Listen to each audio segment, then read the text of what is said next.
ونصلي على رسوله الأمين المكين الحنين الكريم الرؤوف الرحيم. أما بعد فأعوذ بالله من الشيطان الرجيم. بسم الله الرحمن الرحيم. واجب احترام ساتھی، اللہ تعالیٰ کا بے پناہ لطف و کرم اور اس کا احسان عظیم ہے کہ جس کی توفیق سے ہم اس کے ذکر کے لیے اس کے گھر میں جمع الحمدللہ تعالیٰ. کل ہم نے سورہ بقرہ کی آیت نمبر 7 تک جو تھی نا بات کو مکمل کیا تھا. اس میں اللہ کریم نے دو قسم کے طبقات کا ذکر کیا تھا. پہلا طبقہ ہدی للمتقین، وہ لوگ جنہوں نے تقوی اختیار کیا، اور دوسرا طبقہ جس کا اللہ کریم نے ذکر فرمایا ان الذین کفروا، جنہوں نے کفر اختیار کیا. تو ہدایت والے وہ ٹھہرے جنہوں نے اللہ اور اللہ کے رسول کی بات کو تسلیم کر لیا، اور کافر اللہ کریم نے ان کو کہا جنہوں نے اللہ اور اللہ کے رسول کی بات ماننے سے انکار کر دیا. تو دو طبقات اللہ کریم نے واضح طور پر نام لے کر جو ہے نا ان کا اظہار کیا قرآن کریم. ایک طبقہ متقین کا، مومن کہہ لیں ان کو، مسلمان کہہ لیں، اور دوسرا طبقہ کافر کا، کفار جو نہ ماننے. اب آگے جو آیت نمبر 8 ہے اس میں اللہ کریم ایک اور قسم کے لوگوں کی بات کر رہا، اور یہ طبقہ وہ ہے کہ جو اپنے آپ کو ظاہر تو مسلمان کرتے ہیں لیکن حقیقت میں وہ مسلمان ہوتے نہیں. تو یہاں جب اللہ کریم نے ان کی بات شروع کی تو ان کو کوئی لقب، کوئی نام دینا بھی اس مقام پر گوارا نہ کیا. ماننے والوں کو کہا متقین ہیں میرے، اور نہ ماننے والوں کو کہا کہ یہ کافر ہیں. لیکن جنہوں نے روح مسلمانوں کا دار رکھا ہے لیکن حقیقت میں مسلمان نہیں ہے، اللہ کریم نے یہاں پر ان کو کسی نام سے نہیں پکارا. مسلمان جو ہے وہ تو کھل کر انسان کے سامنے آ جاتا ہے نا کہ اللہ کا فرما بردار بندہ، دوست ہے اللہ کے رسول کا دوست ہے، مسلمانوں کا دوست ہے. اور ان کے مقابلے پر جو کافر ہے جس نے کفر اختیار کیا وہ اللہ کا دشمن ہے، اللہ کے رسول کا دشمن ہے، اور اللہ کے ماننے والوں کا دشمن ہے. تو دوست کی بھی شناخت ہو گئی اور دشمن کی بھی شناخت ہو گئی. یہ جو تیسرا طبقہ ہے نا یہ سب سے زیادہ خطرناک طبقہ ہے، جو ہے تو دوست کے روپ میں لیکن حقیقت میں دشمن ہے. اللہ کا بھی دشمن ہے، اللہ کے رسول کا بھی دشمن ہے، اور اللہ کے رسول کے ماننے والوں کا بھی دشمن ہے. اللہ کریم نے اس کا ذکر کیسے کیا؟ اللہ کریم نے ارشاد فرمایا اعوذ باللہ من الشیطان الرجیم وَمِنَ النَّاسِ، کہ کچھ لوگ ان میں سے ہیں، کچھ لوگ یعنی کہ ہدایت والوں اور کفار کے علاوہ بھی کچھ لوگ ہیں. مولا کریم کو کون سے ہیں؟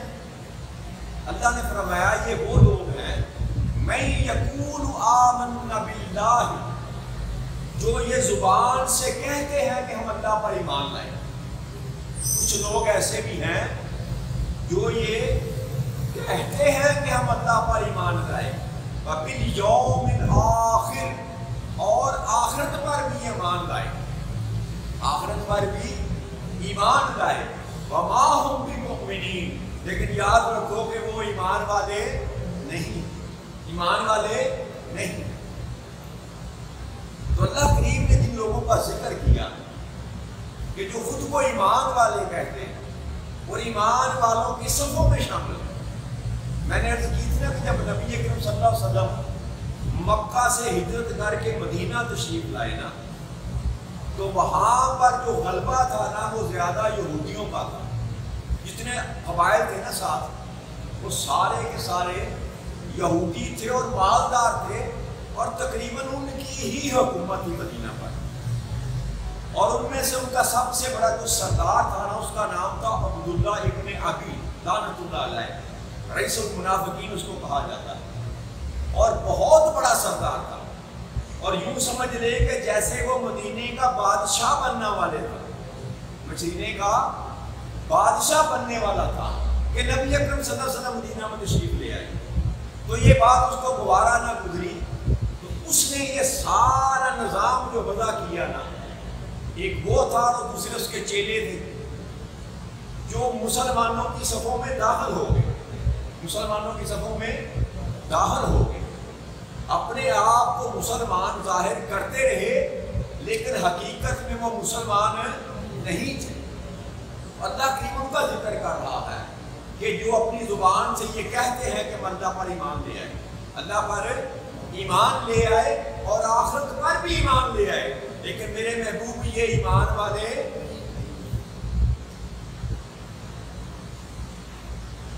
کہ روپ جو ہے انسان نے مسلمانوں والا ڈالا، مسلمانوں کے درمیان بیٹھ کر باتیں کی، دین کی باتیں کی، اسلام کی باتیں کی، قرآن کی باتیں کی، رسول کی باتیں کی، لیکن کی اس انداز سے کہ بجائے اس کے کسی کو اپنا بنایا جائے، اس کو اپنے آپ سے دور کر دیا جائے۔ تو دشمن جو تھا وہ دوست کے روپ میں جو تھا وہ درمیان میں آ کر بیٹھا۔ تو اب اللہ کی ان کی نشاندہی کر رہا ہے کہ میرے محبوب بے شک یہ تم کو اپنا کہتے ہیں کہ ہم تیرے ہیں، لیکن یہ تیرے نہیں، تیرے نہیں۔ اور تیسری بات یاد رکھیے، دو باتوں پر انہوں نے ایمان قبول کیا، دو باتوں پر انہوں نے ایمان قبول کیا۔ کس بات پر؟ اللہ پر اور آخرت پر۔ اور ایک تیسری چیز تھی جو ایمان کی جان ہے، جو ایمان کی جان ہے، وہ ہے ایمان بالرسالہ، نبی اکرم صلی اللہ علیہ وسلم کی ذات پر جو ہے ایمان لے کر آنا۔ تو منافقوں کی سب سے بڑی نشانی یہ ہے کہ وہ اللہ کو بھی مانتے ہیں، آخرت کو بھی مانتے ہیں، لیکن رسول کو نہیں مانتے۔ رسول کو یہ اتفاق نہیں ہے کہ اللہ کریم میں آیت کریمہ میں آ کے صلی اللہ علیہ وسلم کا ذکر نہیں کیا، یہ حقیقت تھی کہ وہ جو کہتے تھے کہ ہم اللہ کو بھی مانتے ہیں، آخرت کو بھی مانتے ہیں، لیکن آقا کریم صلی اللہ علیہ وسلم کی ذات کو بیچ میں سے نکال دیتے ہیں۔ تو اس بیماری کا اللہ کریم نے ذکر کیا کہ میرے محبوب کچھ کو بھی مانتے ہیں، آخرت کو بھی مانتے ہیں، لیکن تجھے نہیں مانتے، اس لیے یہ مومن ہو نہیں سکتے۔ اچھا اللہ کریم یہ ایمان والے تو ہیں ہمارے ساتھ۔ اچھا مجھے ایک بات بتائیے کہ جو لوگ جن کا ذکر اللہ کریم قرآن کریم میں کر رہا ہے، آقا کریم صلی اللہ علیہ وسلم کے دور میں تھے، نبی اکرم صلی اللہ علیہ وسلم کے پیچھے نمازیں پڑھتے تھے، آقا کریم صلی اللہ علیہ وسلم کے ساتھ باجماعت نمازیں پڑھتے تھے، اگر رمضان آتا تو رمضان کے روزے رکھتے تھے، اور ایون یہاں تک کہ اگر جنگ کا معاملہ ہوگا تو تلواریں لٹکا کر صحابہ کے ساتھ جنگ میں بھی چلے جاتے تھے۔ اس حد تک انہوں نے یقین دلا رکھا تھا مسلمانوں کو تو ہم تمہارے ہیں۔ ہم یہ سارا کچھ دکھا دینے کے باوجود اللہ کریم نے فرمایا کہ میرے محبوب یہ تیرے یہ ایمان والے نہیں ہو سکتے۔ مولا کریم یہ نمازیں بھی ہمارے ساتھ پڑھتے ہیں، یہ روزے بھی ہمارے ساتھ رکھتے ہیں، تجھ پر بھی ایمان رکھتے ہیں، آخرت پر بھی یقین رکھتے ہیں، تو پھر یہ ایمان والے کیوں کر نہیں، ایمان والے کیوں کر نہیں؟ تو اللہ کریم نے اگلی آیت میں جواب دیا کہ میں تجھ کو بتاتا ہوں کہ اصل میں یہ ہیں کون۔ اللہ نے فرمایا یخادعون اللہ، یہ اللہ کو دھوکہ دیتے ہیں، یہ اللہ کو دھوکہ دیتے ہیں والذین آمنوا، اور ان لوگوں کو دھوکہ دیتے ہیں جو ایمان والے ہیں، جو ایمان والے ہیں۔ وما یخادعون الا انفسهم وما یشعرون، لیکن حقیقت میں یہ دھوکہ اپنے آپ کو ہی دے رہے ہیں، لیکن اس بات کا یہ شعور نہیں رکھتے۔ تو اللہ نے ان کی جو طریقہ واردات تھا نا، اللہ کریم نے مسلمانوں کو بتا دیا کہ ان کے ظاہری کرنے پر نہ جاؤ، ان کی ظاہری وضاحتہ پر نہ جاؤ، ان کے اماموں پر، ان کی ٹوپیوں پر، ان کی تبلیغوں پر، اللہ اور اللہ کے رسول کا نام لے کر بات کرنے پر نہ جاؤ۔ جو ان کے اندر کی بیماری ہے میں جو تم کو بتا رہا ہوں کہ یہ حقیقت میں یہ دھوکہ دینے والے ہیں، یہ دھوکہ دینے والے ہیں۔ تو اللہ کریم نے کہا کہ یہ مجھ کو دھوکہ دیتے ہیں، یعادون اللہ، اللہ کو دھوکہ دیتے ہیں اور ایمان والوں کو دھوکہ دیتے ہیں۔ تو کیا اللہ کو دھوکہ دیا جا سکتا؟ اللہ کو دھوکہ دیا، اس بات کا ان کو بھی علم تھا، چاہے وہ یہودی تھے یا عیسائی تھے، منافقین کی تعداد ان دونوں میں سے ہی تھی نا۔ اس بات کا ان کو بھی خبر تھی، پتہ تھا کہ اللہ کو دھوکہ نہیں دیا جا سکتا، وہ تو وہ ذات ہے جو انسان کے سینے کے اندر چھپے ہوئے راز بھی جانتا۔ تو پھر اللہ نے یہ کیوں کہا کہ یعادون اللہ، کہ اللہ کو دھوکہ دیتے ہیں، اللہ کو دھوکہ دیتے ہیں اور ایمان والوں کو دھوکہ دیتے ہیں۔ ایمان والوں کی تو سمجھ آ گئی نا کہ صحابہ کرام کو دھوکہ دیتے ہیں، مسلمانوں کو دھوکہ دیتے ہیں، ان کے ساتھ مل کر بیٹھ کر کھاتے ہیں، پیتے ہیں، سارے معاملات کرتے ہیں، لیکن اندر سے دشمنی کرتے ہیں، اندر سے دشمنی کرتے ہیں۔ لیکن یعادون اللہ کا کیا معنی ہوا؟ جب کہ اللہ کو دھوکہ دیا نہیں جا سکتا، تو حقیقت میں اللہ کریم نے یہاں پر نبی اکرم صلی اللہ علیہ وسلم کے قائم مقام اپنی ذات کو رکھا کہ دھوکہ تو وہ رسول کو دے رہے تھے، یا صحابہ اکرام کو دے رہے تھے، یا دھوکہ وہ رسول اکرم صلی اللہ علیہ وسلم کو دے رہے تھے، لیکن اللہ کریم نے یہاں اپنے محبوب کا نام لینا گوارا نہ کیا، یہ کہا کہ دھوکہ دیتے ہیں ایمان والوں کو اور مجھ کو دھوکہ دیتے ہیں۔ تو مطلب کیا ہوا؟ مطلب یہ ہوا کہ یہ اللہ کریم نے قیامت تک کے لیے لوگوں کو بتا دیا کہ لوگوں اس وہم میں نہ رہنا کہ جو بندہ میرے مصطفیٰ کریم کے ساتھ دھوکہ کرتا ہے وہ حقیقت میں میرے ساتھ دھوکہ کرتا ہے، جو بندہ میرے محبوب کے ماننے والوں کے ساتھ دھوکہ کرتا ہے وہ حقیقت میں میرے ساتھ دھوکہ کرتا ہے، اور مجھ کو کوئی دھوکہ دے سکتا نہیں ہے۔ اس لیے جو بندہ مجھے دھوکہ، میرے رسول کو دھوکہ دے گا یا میرے محبوب کے ماننے والوں کو دھوکہ دے گا، وہ دھوکہ پلٹ کر اسی کی طرف جائے گا۔ وہ دھوکہ وقت کتنا لگتا ہے یہ اللہ کے اوپر پر ہے، وقت کتنا لگتا ہے، ان کی چالیں، ان کے مکر، ان کے فریب، ان کے دھوکے کتنی دیر تک چلتے ہیں۔ اللہ کریم کتنی ان کو مہلت دیتا ہے، یہ اللہ کی اپنی حکمت ہے، یہ اللہ کا اپنا عمل ہے، لیکن پلٹ کر جو سارے کے سارے فریب دھوکے ہیں وہ انہی کی طرف جائیں گے، وہ انہی کی طرف۔ اور یہ ہوا نبی اکرم صلی اللہ علیہ وسلم کی زندگی میں ہوا، آگے مضمون کریں گے انشاءاللہ۔ اسی کے ساتھ 8، 10، 12 آیات کریمہ ہے منافقین کی، وہ موقع بھی آیا کہ جب اللہ کریم نے کھول کر بیان فرما دیا، تو اب اللہ کریم کہہ رہا ہے کہ یہ پلٹ کر تمہاری طرف آئے گا۔ یاد رکھو مجھے کوئی دھوکہ نہیں دے سکتا، اگر تم دھوکہ دے رہے ہو تو اپنی جانوں کو ہی دے رہے ہو، لیکن تمہیں اس بات کا شعور نہیں۔ اور منافقین یاد، نبی اکرم صلی اللہ علیہ وسلم نے ایک دن مسجد نبی میں تشریف فرما دی، آپ نے یہ حکم فرمایا، ارشاد فرمایا کہ اللہ کریم نے پہلے انسان سے لے کر آخری انسان تک جتنے بھی اللہ کریم نے پیدا کرنے ہیں، کتنے کافر ہوں گے، کتنے مسلمان ہوں گے، سارے کے سارے مجھے دکھا دیے، سارے کے سارے مجھے دکھا دیے، مجھے بتا دیا اللہ کریم نے۔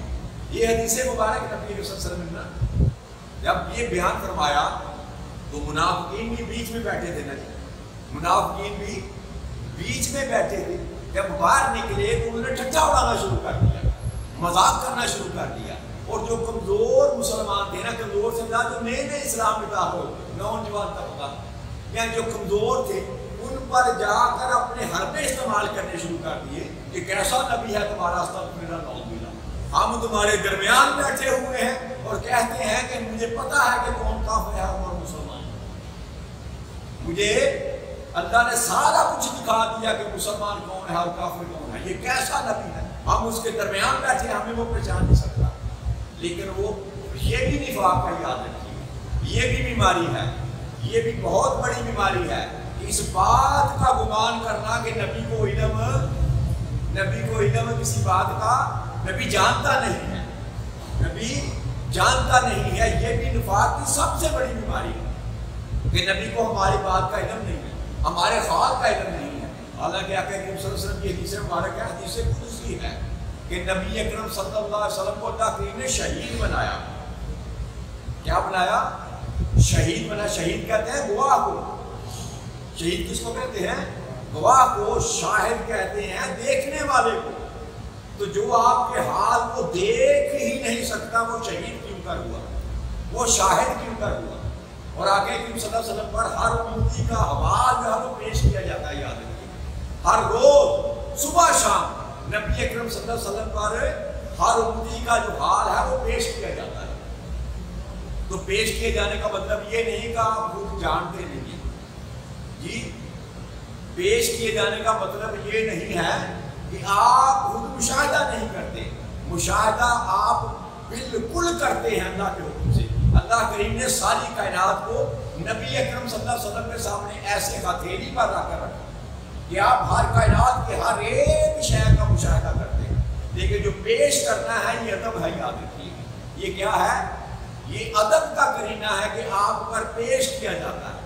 صبح بھی پیش کیا جاتا ہے کہ یا رسول اللہ صلی اللہ علیہ وسلم یہ فلاں نے آپ کو سلام بھیجا ہے. شام کو بھی پیش کیا جاتا ہے کہ یا رسول اللہ صلی اللہ علیہ وسلم فلاں شخص نے آپ کو سلام بھیجا ہے. تو یہ پیش کرنا یہ ادب کی خاطر ہے. ورنہ نبی اکرم صلی اللہ علیہ وسلم ہر ایک امتی کا حال جانتے ہیں. یاد رکھیے. آپ کہیں گے یہ کیسے ہے؟ اگر جانتے ہیں تو پھر پیش کرنے کا مقصد کیا ہوا؟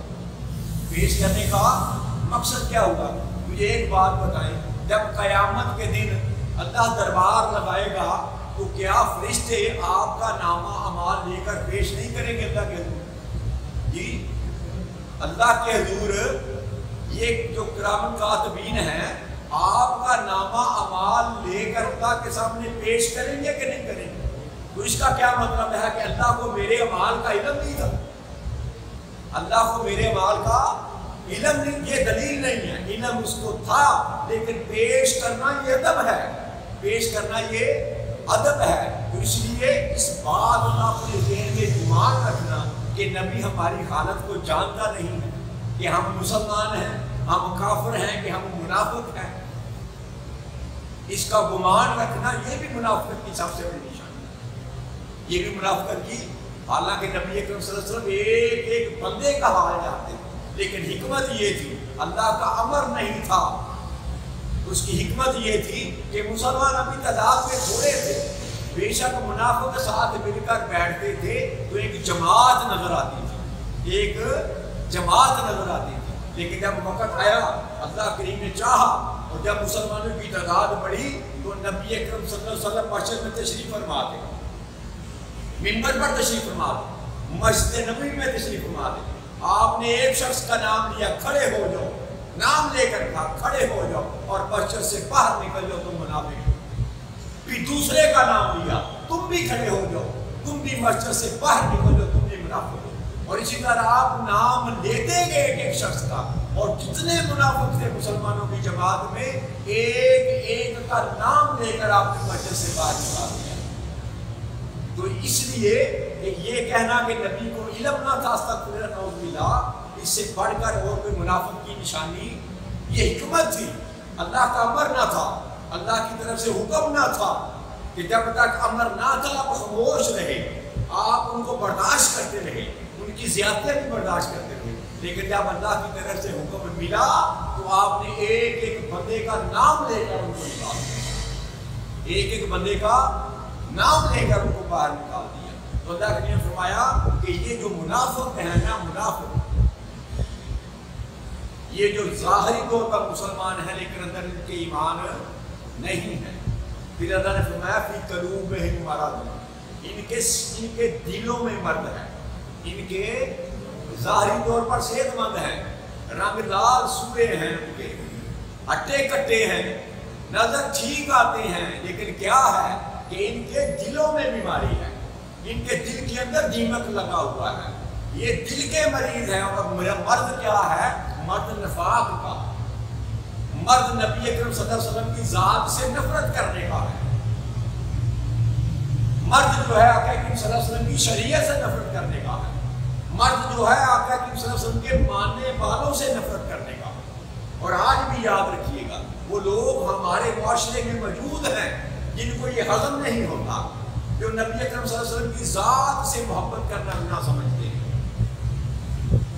آقا کریم صلی اللہ علیہ وسلم کی محبت کو پسند نہیں کرتے، وہ کہتے ہیں بس اللہ کافی، ہمارے لیے صرف اللہ کافی ہے۔ نبی کا نام جب آتا ہے تو ان کے دل میں گھٹن پیدا ہوتی ہے۔ یہ وہی طبقہ ہے، یہ وہی طبقہ ہے کہ جن کے سینے میں اللہ کا ایمان بھی کہتے ہیں ہے، آخرت کا ایمان بھی ہے، لیکن ایمان بھی رسالت نہیں۔ تو یہ بیماری ہے، اللہ کریم سے دعا ہے کہ رب کریم ہمیں اس بیماری سے محفوظ رکھے، ہمیں اس بیماری سے محفوظ رکھے۔ اگر ایمان رسالت انسان کے سینے میں نہیں ہے، اگر محبت رسول انسان کے سینے میں نہیں ہے، تو یاد رکھیے گا کبھی بھی انسان کا ایمان کامل نہیں ہو سکتا، نہ وہ دنیا اس کے لیے بہتر ہوگی اور نہ کبھی آخرت میں اللہ کریم جو ہے نا اس کے ساتھ اچھا معاملہ کرے گا۔ اس کے سارے ایمان غلط کر دیے جائیں گے، سارے کے سارے ایمان غلط کر دیے جائیں گے۔ تو اللہ نے فرمایا کہ ان کے دلوں میں بیماری ہے، ان کے دلوں میں بیماری ہے، اور پھر اللہ کیا کرتا ہے؟ فَزَادَهُمُ اللَّهُ مَرَضًا، اللہ ان کی بیماری کو اور بڑھا رہا ہے، اللہ ان کی بیماری کو اور بڑھا رہا ہے۔ وَلَهُمْ عَذَابٌ عَلِيمٌ بِمَا كَانُوا يَكْسِبُونَ، اور ان کے لیے میں نے بہت ہی دردناک عذاب رکھا ہوا ہے، اس وجہ سے کہ وہ جھوٹ بولتے تھے، وہ جھوٹ بولتے تھے۔ تو جو منافق ہے نا، یاد رکھیے گا، تو اللہ کریم ان کی بیماری کو بڑھاتا چلا جاتا ہے، چاہے کفر پر ہو چاہے نفاق پر ہو، اللہ کریم مہلت دیتا ہے۔ وہ کہتے ہیں نا برے بھی رسی کرا دو، اللہ کریم فوری پکڑ نہیں کرتے، اللہ کی موقع دیتے ہیں، ٹائم دیتے ہیں۔ نبی اکرم صلی اللہ علیہ وسلم کو 3 سال شیخ ابی طالب میں قید رکھا وفات، 3 سال، لیکن اللہ کریم ان پر عذاب نازل مہلت دی ان کو۔ آقا کریم صلی اللہ علیہ وسلم کو مکہ کی گلیوں میں استغفر اللہ بہت ملا، گلے میں کپڑا ڈال کر کے سیٹا جاتا تھا، آپ پر کوڑا پھینکا جاتا تھا، آپ کو پتھر مارے جاتے تھے، لیکن اس کے باوجود اللہ کریم نے اپنا امر نازل نہیں، مہلت دی۔ تو اللہ کریم ایک وقت دیتے ہیں، مہلت دیتے ہیں، تاکہ تو اپنی سرکشی میں، اپنی بغاوت میں تو حد سے بڑھ دے۔ جب تو حد سے بڑھ دے گا تب میری گرفت آئے گی، پھر کائنات میں تمہیں کوئی مجھ سے بچانے والا نہیں۔ تو سرکشی سے ہمیں بچنا چاہیے۔ گناہ کرنا کوئی بڑی بات ہے، گناہ کرنا کوئی بڑی، انسان کو پیدا ہی گناہ کرنے کے لیے کیا گیا، یاد رکھیے۔ آقا کریم صلی اللہ علیہ وسلم بلکہ اللہ کریم فرماتے ہیں کہ اگر ساری روئے زمین پر گناہ کرنے والے انسان ختم ہو جائیں تو میں ساری مخلوق کو ختم کر کے دوبارہ مخلوق کو پیدا کروں جن میں گناہ کرنے والے ہوں اور گناہ کر کے مجھ سے توبہ کرنے والے ہوں۔ تو گناہ کرنا کوئی بری بات، گناہ ہو جاتے ہیں، گناہ کر کے گناہ پر اکڑ جانا بری بات ہے، گناہ کر کے گناہ پر اکڑ جانا بری بات ہے۔ گناہ ہو جائے تو اللہ کے حضور توبہ کر، اور توبہ کرنے والی ذات، توبہ قبول کرنے والی وہ ذات ہے، اور اللہ توبہ کرنے والوں کو بڑا پسند کرتا۔ اس دعا کے ساتھ کہ رب کریم ہمیں اس نفاق کی جو ہے بیماری اس سے محفوظ کرتا، اللہ اپنے ایمان کے ساتھ، آخرت کے ایمان کے ساتھ، اور سب سے بڑھ کر نبی اکرم صلی اللہ علیہ وسلم کے ایمان کے ساتھ ہمیں زندگی عطا فرمائے، تاکہ ہماری دنیا بھی بہتر ہو اور ہماری آخرت بھی بہتر ہو۔ وما علینا الا البلاغ المبین۔ السلام علیکم ورحمۃ اللہ وبرکاتہ۔